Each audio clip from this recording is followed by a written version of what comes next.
За баярлалаа. Тэгэхээр өнөөдөр энэ хүмүүлийн боловсролын асуудлаар Монголын болон Япон улсын туршлага бодлогын бол эрх зүйн ижил ба төсөөтэй байдлын талаар юм хэлцүүлэг хийж байгаа маань яг улсын хурал дээр боловсролын багц хуулийг шинжилж Монголын боловсролын томоохон реформ хийх гэж байгаа энэ цаг үедээ давхцаж байгаа маань үнэхээр чухал зүйл болж байна. За тэгээд энэ Японы боловсролын гол эрдэмтэд мэргэжлийн шинжээчдийн өнөөдөр танилцуулсан асуудал бол бас Монгол улсын хувьд бид нар үед бол бас ихээхэн тийм авах сайхан жишээг нутагшуулах юм маш чухал асуудлууд байна. За тухайлбал боловсролын шинжээч Изукагийн илтгэл дээр Монгол Японы боловсролын гол зорилтуудыг бол хүүхдийн оюун санаа хөгжүүлэх, за мөн ёс суртахууны хөгжүүлэх, за бие биедрийн болоо сэтгцэн эрүүл мэндийг дэмжих гэдэг ийм 3 гол зорилт тавигдсан байгаа. Түүнийг дагаад сект дугуйлан болон бусад бүх хичээлийн орчин бол бүрддэг байна.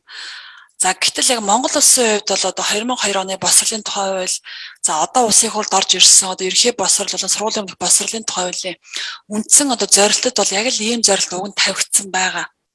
За тухайлбал энэ тэгсэн боловч яг тухайн зорилго маань хэрэгжээд явах юм орчин, за хэрэгжүүлэх стандартууд байдаггүй.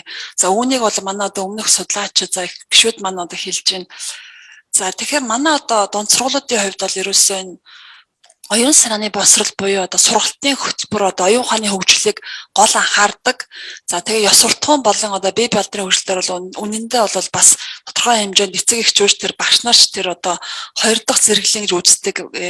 За жишээлбэл бид нар энэ засгийн газраас өргөн баригдсан боловсролын тухай хуулийн энэ шин төсөл дээр зорилгын хувьд бол бас л шүүмжлэлтэй бол харагдаад байна. Жишээлбэл энэ сургуулийн өмнөх боловсрол болон ерөнхий боловсролын тухай хуулийн зорилт дээр ерөнхий боловсролын зорилго нь суралцагчийг бие даан сурч амьдрах шаардлагадах суурь мэдлэг чадварыг хөгжүүлж ёс зүйтэй хариуцлагатай ажил мэргэжлийн чиг баримжит иргэн төлөвшүүлэхэд оршно гэд бие биедрийн боловсролыг бол тэр чигээр нь хайцсан байх жишээтэй. За тэгээд мөн манай төсөл дээр яг ерөнхий боловсролын сургуулийн сургалтын хэрэглэгтэн сурагчид гэдэг дээр зөвхөн ангид хэрэглэх ном материал сурагчийн хөтөлбөрийг оруулаад за бусад хичээл буюу урлаг, биеийн тамир, технологи зэрэг хичээлүүдийн сургалтын хэрэглэгтүүнийг бол бүр ор тас хайцсан байх жишээтэй. За тийм учраас улсын хурал дээр манай ажлын хэсгүүд маань энэ боловсролын тухай хуулийн төсөл дээрээ маш бас чамбай хандаж энэ төслийг өргөн барьсан дагуулга дээр нь бид нар баяжуулж за өнөөдөр Япон болон дэлхийн бос орнуудын туршлагаар бол ажиллах шаардлагатай гэдгийг бол бид нар бол ингэж ярьж байгаа. За тэгэд энэ ерөнхийн судалгааны их сургуулийн хувьд бол түрүү амар жаргалан бас хэллээ. За Монгол улсын хувьд бол энэ ихтэй сургуулийн боловсрол, за дээд боловсролын шинжилгээ за сүүлийн 10 гаруй жил олон улсын санхүүжилтөд томоохон хөтөлбөрүүд бол хэрэгжсэн. За үүн дотор бас томоохон дагуулга бол энэ судалгааны их сургуулийг байгуулах гэдэг энэ тал дээр бол энэ манай ажлын хэсгийн зүгээс энэ холбогдох эрдэмтэд судлаачид төрийн бас байгууллагуудын саналыг авч бас ажлын хэсэгт оруулна. За ер нь боловсролын зорилго зарчим ашигын төлөө байх.